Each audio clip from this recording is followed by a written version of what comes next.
تو ان کا معاملہ کیا تھا؟ ان کا معاملہ یہ تھا کہ ان کے عرس میں ہم پہلی بار گئے اور جب ہماری باری آئی بیان کرنے کی تو میں نے کہا کہ یہ لوگوں یہ کس کا عرس ہے؟ تو کہا کہ یہ حافظ عبد الرحمن عرف رونی والے حافظ جی کا۔ میں نے کہا حافظ سے؟ کہا کہ ہاں۔ میں نے کہا کہ اچھا یہ کس مدرسے میں پڑھے؟ کہا مدرسے میں نہیں پڑھے۔ تو اچھا حفظ کے لیے کوئی ضروری نہیں کہ مدرسہ ہی ہو، گھر میں بھی لوگ پڑھاتے تھے، یاد کرا دیتے ہیں، قرآن یاد کرنا ہوا تو یاد کرا دیا اس کو۔ تو میں نے کہا اچھا ٹھیک ہے، لیکن مدرسے میں نہ صحیح کہیں پڑھے ہوں گے، کوئی استاد تو ہوگا، ہر چیز کا استاد ہوتا ہے تو اس کا بھی استاد ہوگا۔ تو کہا کہ نہیں، ان کا کوئی استاد بھی نہیں۔ میں نے کہا حیرت کی بات ہے کہ نہ ان کا کوئی استاد نہ کہیں پڑھے پھر حافظ۔ میں نے کہا جس کا کوئی استاد نہیں تھا اس کو انگوٹھا ٹیک ہی لوگ بتاتے ہیں۔ تو میں کہا کوئی نہیں۔ میں نے کہا پھر حافظ کیسے؟ ارے بھائی کسی نے قرآن پڑھایا ہوگا، قرآن جو ہے یاد کرایا ہوگا، سنا ہوگا، انہوں نے کسی کو سنایا ہوگا۔ کہا نہیں، نہ ان کو کسی نے پڑھایا، نہ انہوں نے کسی سے پڑھا۔ میں نے کیا مطلب؟ مطلب میں نے کہا حافظ تھے؟ کہا کہ ہاں حافظ تھے۔ میں نے کہا مطلب کیا؟ کہا مطلب یہ کہ یہ پیدائشی حافظ قرآن۔ میں نے کہا کمپلیٹ؟ کہا کہ ہاں۔ میں نے پورے حافظ تھے؟ کہا ہاں۔ میں نے کہا حیرت کی بات کیا کہ ارے جو ابھی 1400 سال کے بعد جو حافظ ہوئے ہیں عبد الرحمن صاحب، جن کو رونی والے حافظ جی کہا جاتے ہیں، جب ان کا کوئی استاد نہیں بتا پا رہا ہے تو نبی کا استاد کوئی کیا بتا لے گا؟ ارے جو میرے رب نے، جو اللہ نے حافظ رونی کو قرآن کا علم دے کے بھیجا ہے، وہ رب اپنے محبوب کو کتنا علم دیا ہوگا۔ حدیث قدسی ہے، نبی شاہ فرماتا ہے اے محبوب، اگر آپ کو دنیا میں بھیجنا مقصد نہ ہوتا تو نہ زمین پیدا کرتا، نہ آسمان پیدا کرتا۔ زمین اور آسمان کو اللہ نے رسول اللہ کے صدقے چھوا پر پھول چڑھا ہوتا قبر کے اوپر۔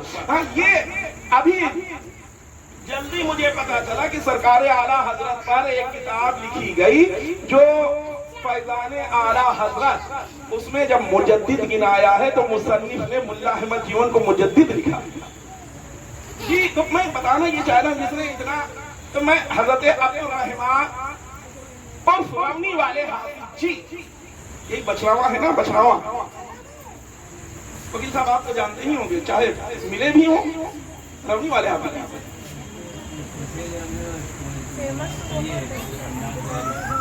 لاتا ہے رضا اس کو شفیع، جو میرا غوث اور لاڈلا بیٹا تیرا، جو میرا غوث ہے اور لاڈلا بیٹا تیرا۔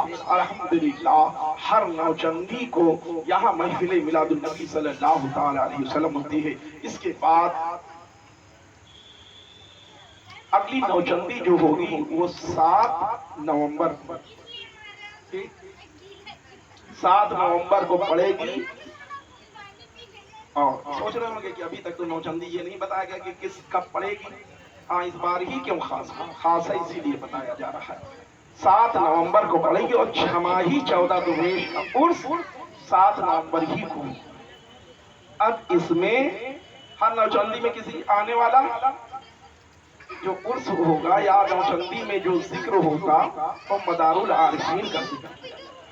مدار صاحب کا مہینہ، عورتیں جب جوڑتی نا 11ویں مدار صاحب اپنے حساب سے شبرات اور وہ سب انہی کی گنتی ہے، وہ اپنا گنے رہتی ہیں، لیکن ہوتے 12 ہی ہیں، یہ نہیں کہ ان کے گننے میں 13 ہو جائیں، ہوتے 12 ہی، اتنا فٹ جو ہے ان کا معاملہ چلتا ہے۔ تو بیٹھ گئے آنے والا جو ہوگا 7 نومبر وہ نوچندی بھی ہوگی اور چھماہی عرس ہوگا اور مدار العارفین زندہ مدار شاہ رحمت اللہ علیہ ان کا عرس جیسے ہر سال یہاں منایا جاتا ہے، انشاءاللہ مدار العارفین کا بھی تذکرہ ہوگا، چھماہی عرس ہے اس کا بھی ذکر ہوگا، اور نوچندی میں ہوتا ہی دیا ہے جس سے منسوب ہو انہی کا ذکر ہوتا، تذکرہ ہوتا۔ خود جانے، دوسروں کو اس کی اطلاع دیں، اور بس فرق کیا ورنہ دیسی ہی میں سمجھو کہ مغرب بات سب کا یہاں اکٹھا ہونا، بیان کرنا، سماعت کرنا قبول کر لے اور اسی کو ذریعہ نجات بنا دے۔ ایک اعلان اور کہ الحمدللہ دارالعلوم اہل سنت ملا احمد جیون امیٹھی میں نابینا بچوں کا مدرسہ شروع ہو گیا۔ جو بلائنڈ بچے ہیں، نابینا بچے ہیں، جن کو آنکھوں سے دکھائی نہیں دیتا، ان کو پڑھانے کا شروع ہو گیا۔ اور نابینا بچے پڑھنے لگے، جن کی آنکھیں نہیں ہیں ان کو پڑھانے کا، ہندی بھی پڑھ رہے ہیں، انگریزی بھی پڑھ رہے ہیں، چاہے لڑکا ہو چاہے لڑکی ہو چاہے نابینا ہو، پڑھایا ساری زبان جائے، مدرسہ بول رہے ہیں کہ سمجھنے میں آسانی ہو جائے۔ ٹھیک ہے نا؟ پڑھایا ساری زمانے جائیں گے نہیں، پڑھایا جائیں گے تو شک ہوتا کہ ہوگا تب شروع ہے سب۔ اللہ کی بارگاہ میں دعا ہے مولا ہم سب کا اکٹھا ہونا، بیان کرنا، سماعت کرنا قبول فرما لے، اسی کو ذریعہ نجات بنا دے۔ استغفر اللہ ربی من کل ذنب واتوب الیہ۔ السلام علیکم ورحمۃ اللہ وبرکاتہ۔ کھڑے ہوں علیکم السلام۔ سلام میرے مولا ہے در کرار پر لاکھوں سلام، مولا یا صلی وسلم دائما ابدا علی حبیبک خیر الخلق کلہم۔ میرے پیارے پیر و مرشد سیدی غوث الورا، میرے پیارے پیر و مرشد سیدی غوث الورا، اولیاء اللہ کے سردار پر لاکھوں سلام، مولا یا صلی وسلم دائما ابدا علی حبیبک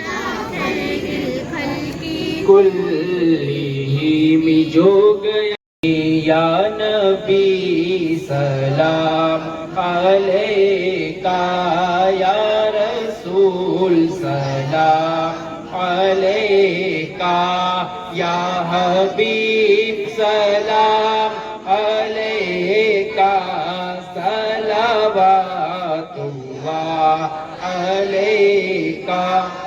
تمام سلاسل کے بزرگوں کی بارگاہ کو قبول فرما لے، سید شفیع شاہ رحمۃ اللہ علیہ چودہ درویش کی بارگاہ میں قبول فرما لے۔ مولا تمام مومنین مومنات کی روح کو اس کا ثواب پہنچے۔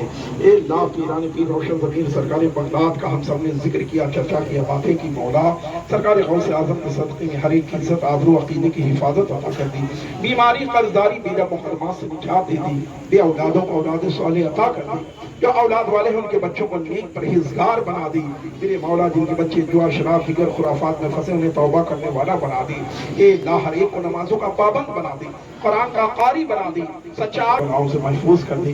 کیا عرض کرے مولا یہ عطا ہو وہ عطا ہو، سرکار صلی اللہ تعالیٰ علیہ وسلم کے صدقے میں اسی بھیک دے دے کہ دنیا بھر کا بھلا ہو۔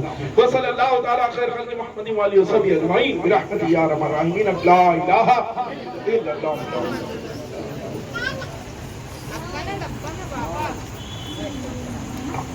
تمامی حضرات لنگر کھا کر جائیں، اور لنگر کھانے میں لنگر کا اہتمام کیا گیا، لنگر کھا کر جائیں۔